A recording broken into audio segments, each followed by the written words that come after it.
Assalamualaikum warahmatullahi wabarakatuh.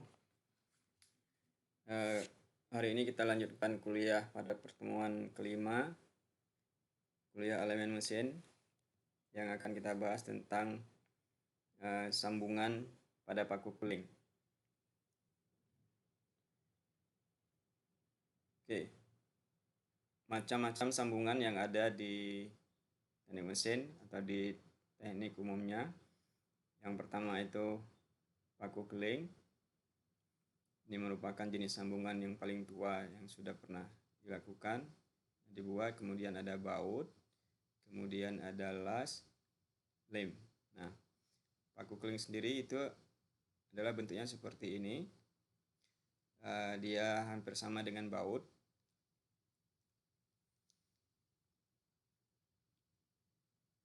Di mana memiliki dua kepala yang sama. Proses pemasangannya juga sedikit lebih rumit dibandingkan dengan baut yang menggunakan mor. Tapi yang ini lebih praktis. Masing-masing ada kelebihan dan kegunaannya dan kekurangannya. Begitu juga dengan sambungan las. Ya. Yang umumnya menggunakan ini di mana kalau penggunaan las dan baut tidak memungkinkan, maka akan digunakan ini kalau zaman sekarang. Kalau dulunya hampir semua menggunakan paku keling. Itu bisa kita lihat pada konstruksi jembatan yang lama, yang peninggalan zaman Belanda itu yang masih ada, hampir semua menggunakan sambungan paku keling untuk menyambung strukturnya. Dan lem.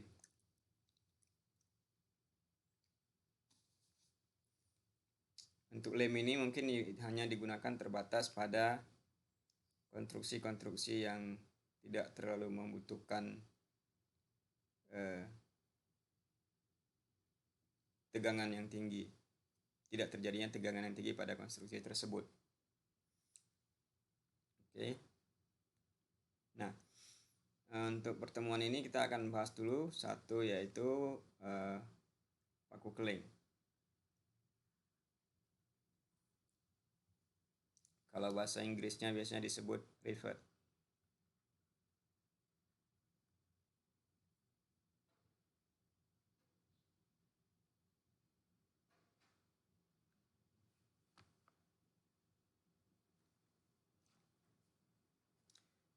Sambungan paku keling. Nah, ini konstruksi awal dari paku keling.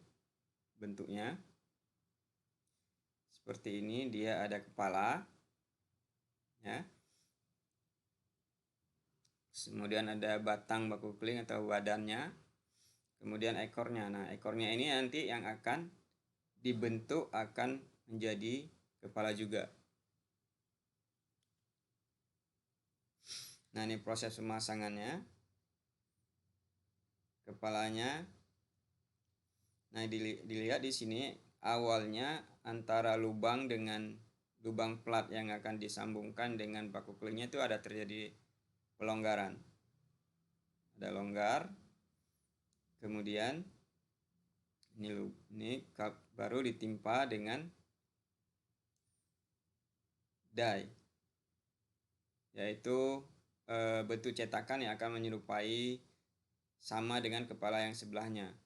Jadi ketika sudah ditekan, akibat beban tekan yang diberikan dengan tekanan tertentu, jadi paku kelingnya akan penuh berada di dalam lubang plat tersebut. Nah, ini akan terbentuk seperti ini.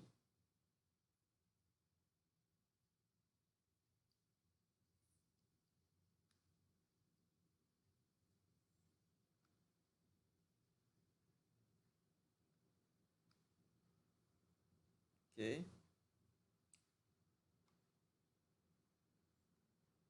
Nah, sambungan paku keling ini standar yang digunakan itu ada American Institute Steel Construction, kemudian American Society of Mechanical Engineers. Parameter desainnya adalah diameter dari paku keling itu sendiri. Itu yang menjadi rujukan untuk mendesain paku keling. Kemudian material yang digunakan menurut Indian Standard 2998 sampai 1982 ditetapkan pada tahun 1992. Tensile strength untuk materialnya harus lebih besar daripada 40 Newton per mm². Kemudian pertambahan panjangnya sama dengan 26%. Nah, keling yaitu kepala ininya atau paku keling dibuat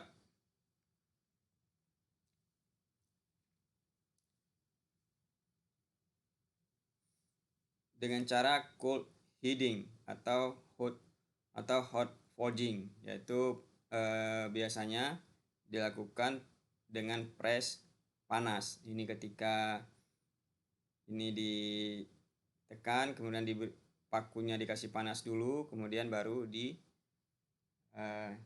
ditekan.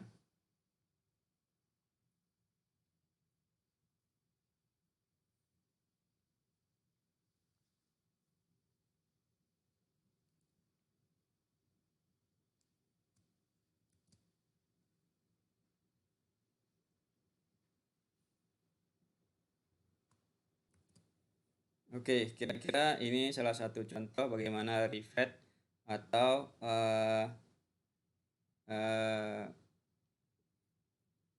paku keling ini dipasang dengan menggunakan hot forging. Kita lihat.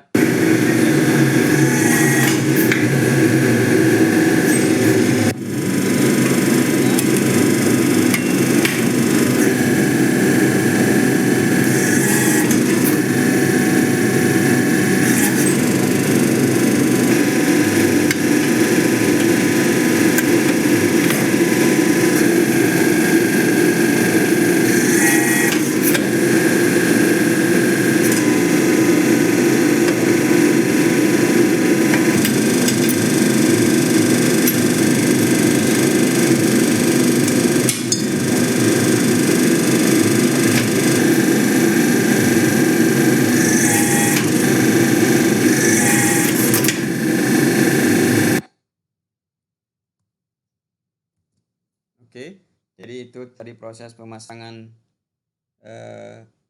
paku keling. Nah, kemudian sambungan paku keling ini digunakan di mana saja? Umumnya digunakan pada plat-plat tipis yang mungkin tidak bisa digunakan dengan pengelasan, tapi sekarang sudah banyak teknologi pengelasannya sudah berkembang. Untuk beberapa bagian paku keling ini sudah digantikan dengan metode pengelasan, dan ini digunakan untuk membuat konstruksi boiler, tangki, dan pipa tekanan tinggi. Kemudian sambungan kuat pada konstruksi baja, ini yang umumnya kita lihat pada jembatan-jembatan yang dulu, tapi sekarang sudah banyak menggunakan baut. Kemudian sambungan rapat pada tabung, tangki pendek, cerobong, pipa-pipa tekanan.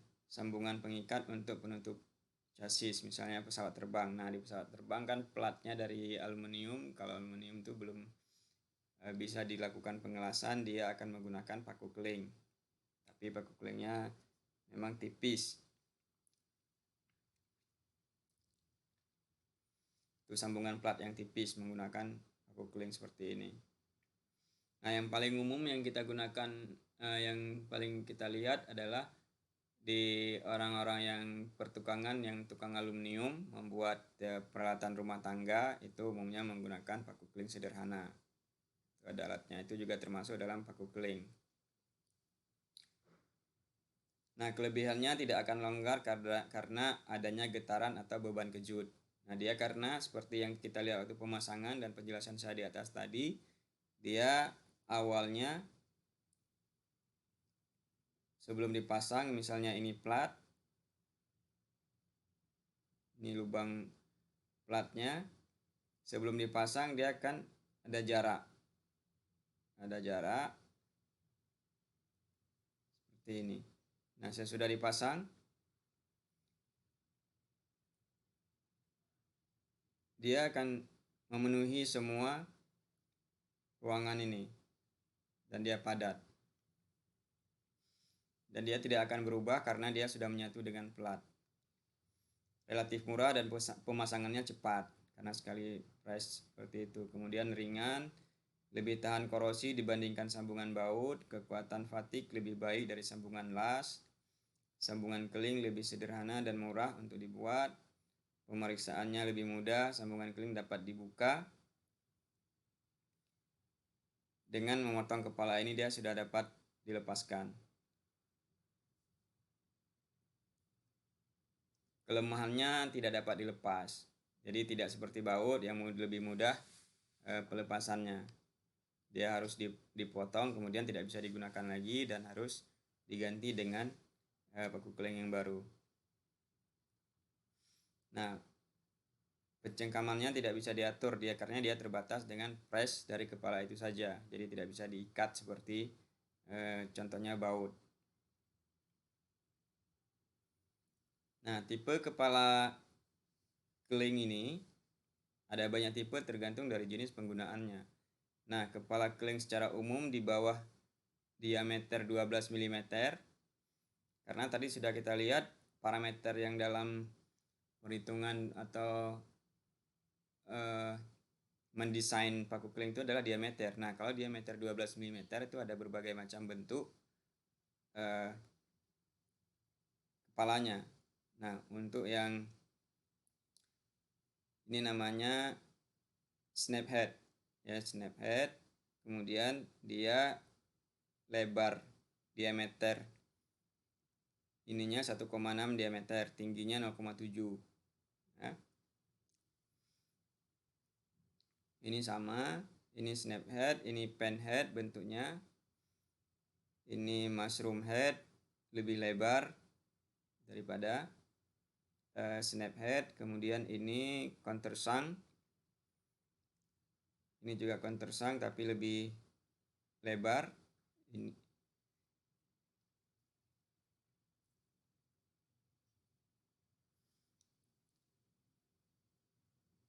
Oke, kemudian ini juga countersunk tapi dengan sudut kemiringan ini 60, sementara ini 90 dan ini 120. Nah, ini countersunk juga, cuma kepalanya bundar, kalau ini datar, ya. Dan ini flat head, dia datar saja seperti ini. Nah, ini yang biasanya kita lihat mungkin penggunaannya di penyambungan plat-plat yang ada di pesawat terbang.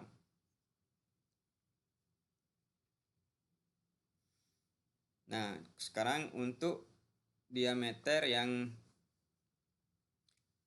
12 sampai 48, artinya lebih besar.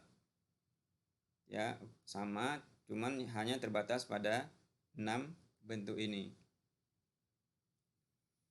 Kemudian untuk yang digunakan di ketel. Nah,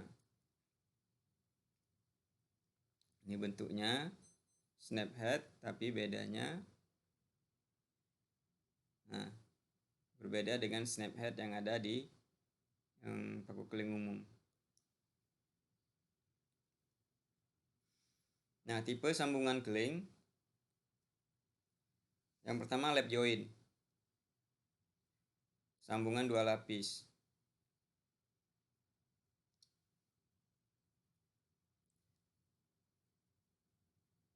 Jadi ada satu, ini potongannya di sini.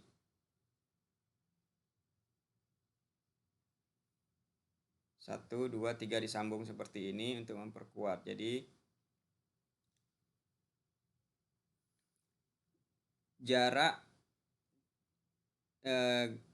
pusat lingkaran lubang dengan pinggir itu adalah M, ya.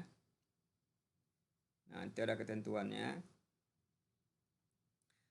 Ini single riveted lap joint. Ini double zigzag. Double-nya itu tidak sejajar seperti ini tapi seperti ini.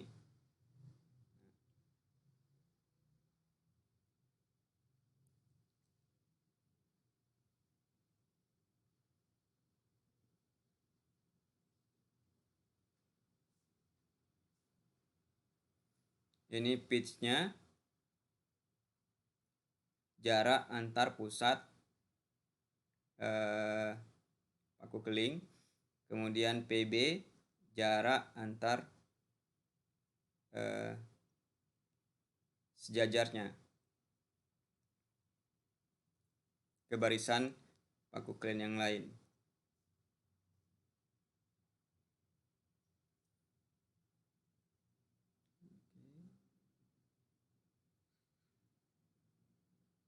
Ini lap join, masih lap join.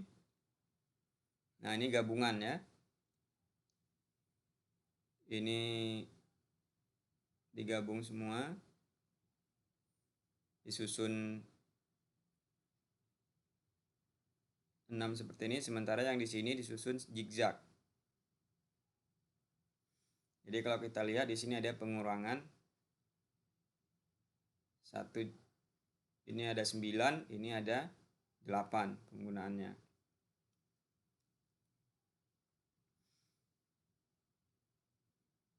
Nah, jumlah penggunaan berapa jumlah paku keling itu tergantung dari konstruksinya.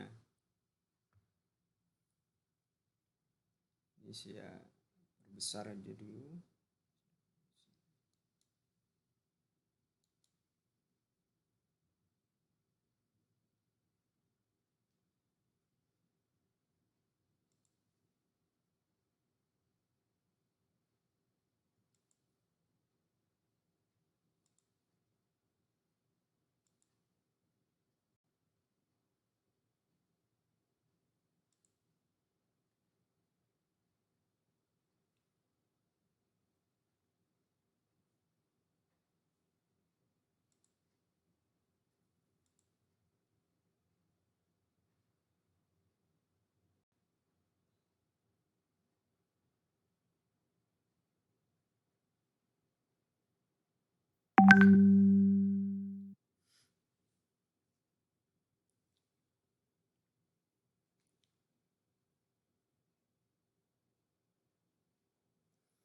Kemudian ada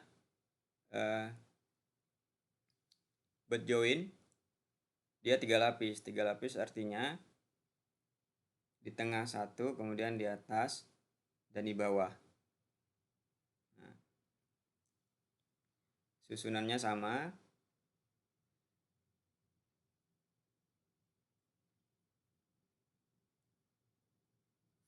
Jadi dia ada T tebalan yang di tengah, T1, T2 yang di bawah. Kita lihat lagi.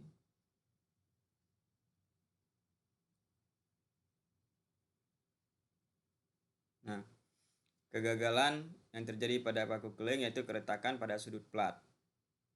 Nah, untuk mengatasinya, jarak antara pusat dengan pinggir plat itu minimal harus sama dengan 1,5 D. Jadi 1,5 dari ini. Kalau misalnya ini 10, diameternya 10 mm, berarti jarak M-nya kali 10 kali ini 1,5.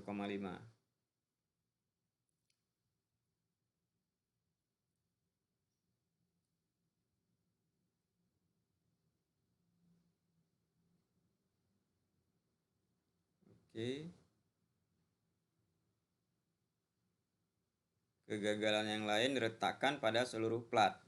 Nah, di sini untuk mengatasi ini harus hati-hati. Ya, di sinilah perhitungan yang perlu dilakukan untuk menghindari terjadinya retak pada seluruh plat. Yaitu yang pertama pitch. Ya. Pitch ini adalah P, jarak antara pusat lubang dari paku keling tersebut. Kemudian diameter dari lubang paku keling, D. Ini D-nya. Kemudian T ketebalan plat. Sigma T tegangan tarik yang diizinkan untuk material plat. Untuk plat tertentu dengan material tertentu kita sudah tahu tegangan izin pada plat tersebut. Kemudian AT sama dengan P kurang D kali T. P kurang D kali T. Pitch-nya dikurang diameternya dikali tebal plat. Kemudian ketahanan retak. A ini luas penampang. Kemudian ketahanan retak PT sama dengan AT dikali delta T. Delta T ini sama dengan jadinya P kurang D kali T kali delta T.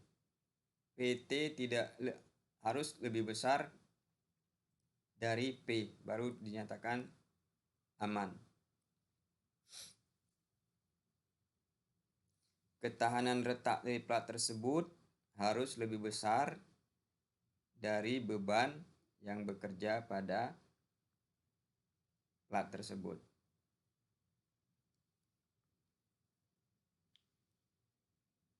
Nah, kegagalan yang lain akibat tarikan dari kedua plat ini dan ini terjadinya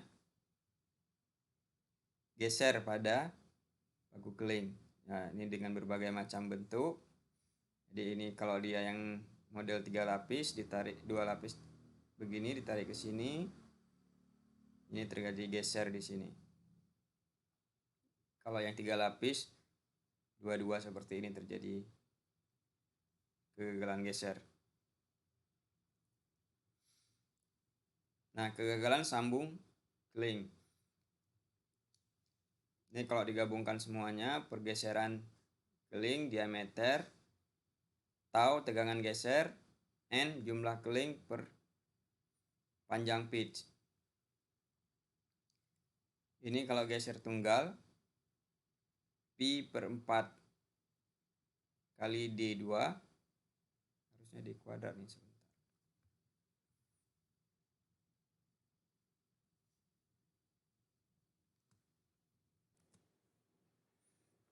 Jadi ini Pi per 4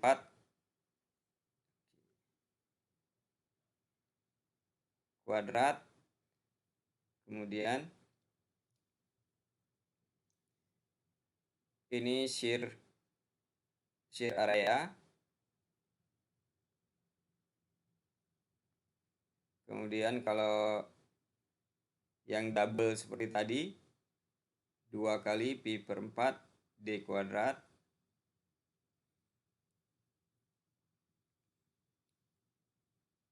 kalau geser aktualnya 1,875 Pi per 4 D kuadrat.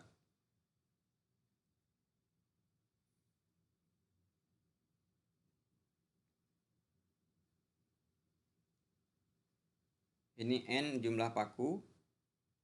Ini kalau dia tunggal.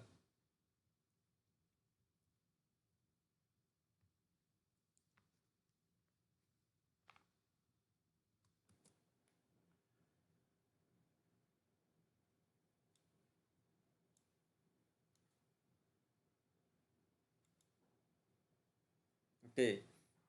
Ini berdasarkan ketentuan rumus dari Indian Boiler Regulation ya. Ini sudah ada ketentuannya, dan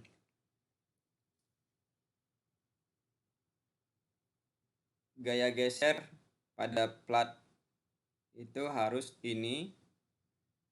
lebih besar dari gaya yang diberikan agar tidak terjadi kegagalan.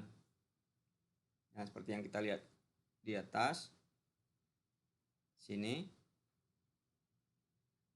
ini untuk sama sepertinya, ini untuk ketahanan retaknya harus lebih besar baru dia aman. Tapi kalau di sini, kalau gaya gesernya lebih besar dari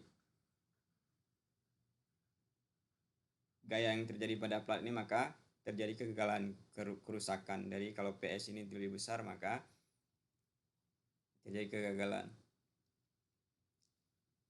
Nah, kemudian kegagalan yang lain, yang satunya lagi, itu perubahan bentuk. Nah kita lihat ketika terjadi tarikan, mungkin paku keling ini materialnya kurang bagus, ada terjadi cacat dalam materialnya, maka pada saat terjadi pembebanan dia bentuknya jadi berubah.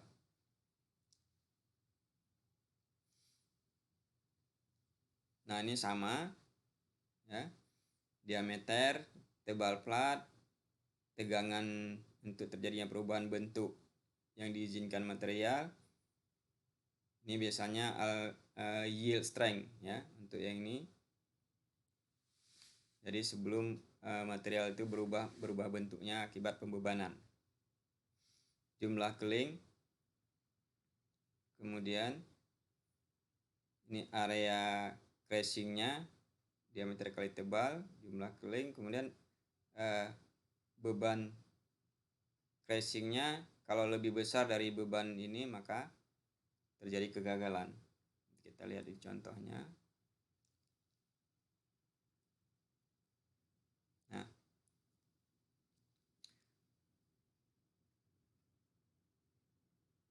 sebuah double paku keling yang disusun lap joint dibuat pada plat yang ketebalannya 15 mm. Jadi ini T, diameternya adalah 25, diameter and pitch, jadi diameternya D25, kemudian pitchnya 75, P sama dengan 75. Ultimate stress MPa, nah, ini dia berarti sigma T ya, sigma T 400 sama dengan 400 MPa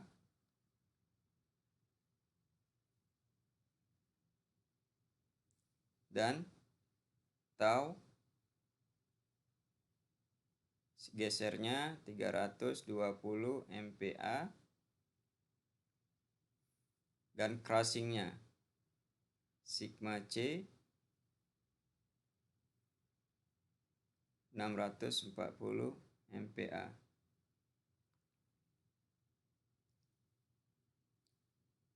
Find minimum force, yaitu mencari P pada P yang terkecil akan merusak sambungan tersebut. Jadi di sini ada disebutkan ada faktor keamanan yang diberikan adalah 4.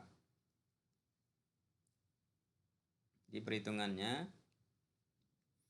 yang tadi sudah perhitungannya diketahui sudah T15, D5, P75, sigma ultimate-nya 400, ini sama 400 MPa sama dengan 400 Newton per mm kuadrat, tegangan geser, kemudian tegangan crashing, tegangan yang merubah bentuk ini.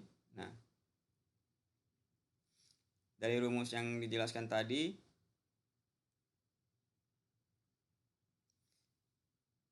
yang pertama,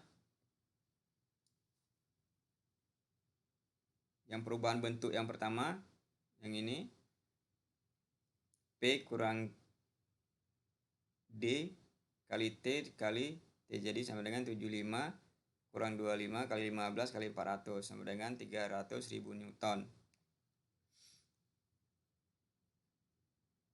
Untuk yang gesernya kan tadi ada 3 ya. Yang pertama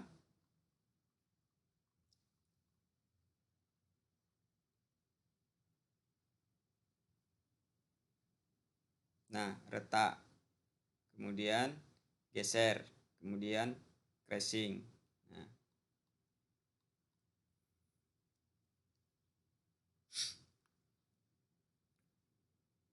retaknya berdasarkan tegangan retak, kemudian geser, kemudian crashing. Jadi masing-masing sudah didapatkan. N-nya di sini sama dengan 2 karena di sini disebutkan di soalnya disebutkan adalah double rivet.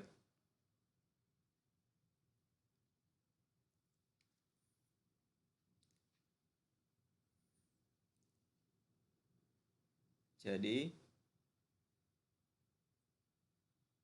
didapat dari ini di atas, minimum force, gaya minimum yang diperlukan untuk merusak dari sambungan baku keliling tersebut adalah 300 kilonewton.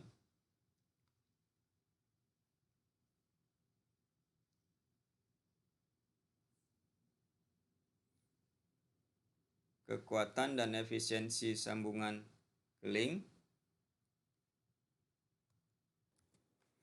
Nah, karena tadi di atas disebutkan faktor keamanannya 4, jadi beban minimum kemudian dibagi 4 jadinya 75. Jadi masing-masing untuk tegangan yang mengakibatkan retak, yang mengakibatkan geser dan aktualnya, dan untuk crashing, perubahan bentuk, masing-masing didapatkan, ini dimasukkan lagi ke dalam rumus yang ini tadi. Ya, ini aktualnya sekarang diganti menjadi 75.000.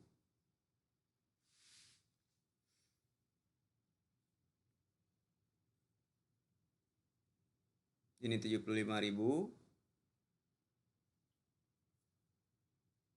Sudah diketahui di sini. Kemudian kita dapatkan yang sudah ada faktor keamanan, maka didapat. Jadi masing-masing untuk ini yang amannya sesudah dimasukkan faktor keamanan, yaitu 100 MPa, 76 MPa, dan ini juga 100 MPa. Oke, jadi itu cara nanti mungkin di pertemuan kelas online akan dibahas beberapa contoh soal yang lain. Oke, terima kasih. Assalamualaikum warahmatullahi wabarakatuh.